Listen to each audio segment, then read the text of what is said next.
Good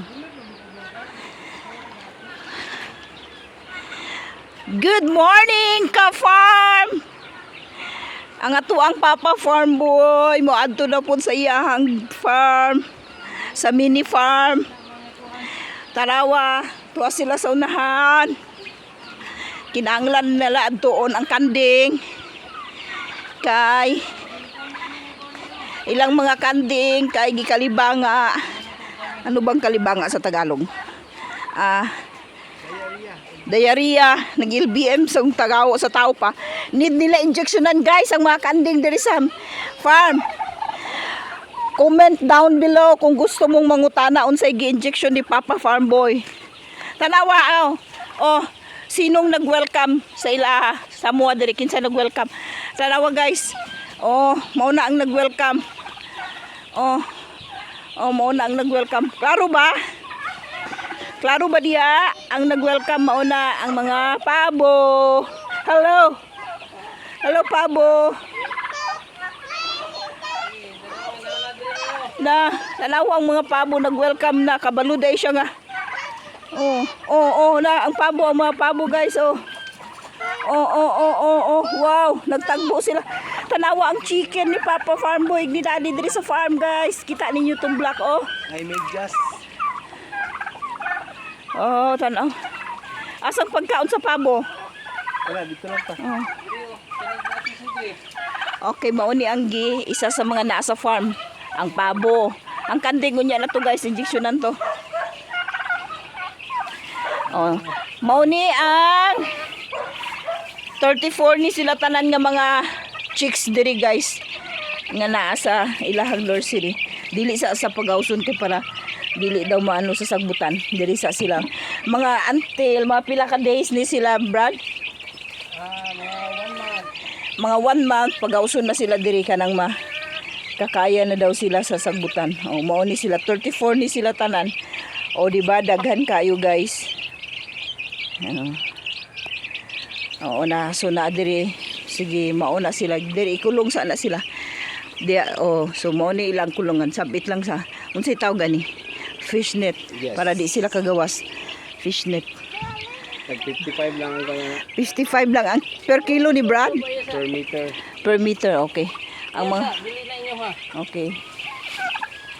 Mga pabo, enjoy sa mga pabo guys. Kita kabalo jud sila nga pakauno na sila guys. Unsay maingon nimo pet?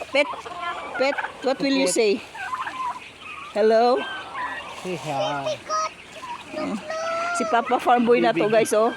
Baby goat ulit. Si baby goat. Sa sa baby goat niya Ini lagi na iyo ha. Sige manaog na ta dito. Una na brother. Sige. May kumay. Sige ang ato ang Papa Farm Boy mo adto na sa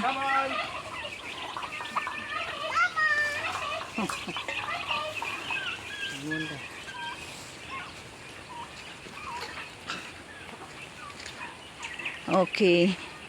Adto na ta dito.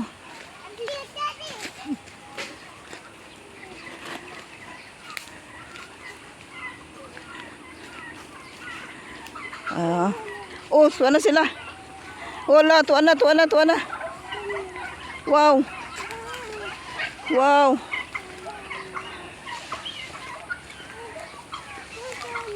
Guys, sauna guys, pag manaog mi diri guys. Grabe, thousands ang mga manok magtagbo sa mua. Pero nasudlan og kuan guys, atay. Maka duol kaayo. Katunga time si Papa Farm Boy. Down kayo naurot ang mga manok na mo diri kamatay. Sumuuna lang ni intawon ang nabilin guys. May gani nabinlan pa. Sa daghan kayo ni sila sa una diri. Dayon diri puno ni ang farm ni Papa Farm Boy og baboy guys. Pero ang sakit sa baboy unsa ganito pa ang ano diri Brad? ESF. Nag-ASF. Hurot ang African swine fever. Nahurot og kamatay. So maluoy kayo ang area na mo. Nahurot ang manok, nahurot ang mga baboy ang nabilin. Pila na lang guys ka manok. Pero kusog kay dugo ang pabo guys. Wala na sali sa kamatay sa mga manok guys. Oh. Ito na. Tanaway lang pa kananan guys, kawayan. Oh. Tara ang kanding.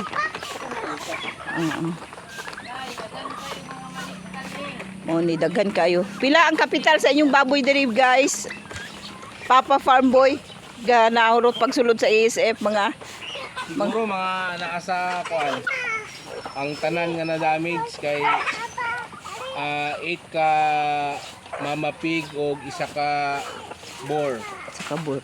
Pati may mga piglets no. Ay mga piglets. Ang iba atong mama pig buntis. Nasudlan og ASF African Swine Fever. Hurot Nana guys. sa mga 400,000 ang Kapital ato. Sayang kayo guys, nasudlan mi diri. Kaya karon ang nabilin na lang nga among mga hayop diri. Mauning gamay na lang nga mga kaamo ang nasudlan pud og atay among mga manok guys. Sa una pag mag-adto sila diri sa farm guys, grabe 1,000 sa mga manok na mo diri sa farm. Free range lang. Unsa na free range ang tawag ana nang gibuyan lang. Free range sa magtagbo sila. Ya grabe ka. Nindot tanawon pero karon guys kana na lang nabilin. Nasudlan sila og kamatay ang mga manok. Og gamay og naami iro na gamay sa farm. Na mga pabo sa mga nag-focus na lang sila karon sa mga pabo. Ang mga tanawa ang mga bayog na mo sa farm. Ang mga bayog ni Papa Farm Boy ug ni Daddy. Okay, so guys, unsa man ni mag-witness nami ang ang pagkaon ni Jimen wala na dala di eh. Ay wala nagala. Mami i-post na ni.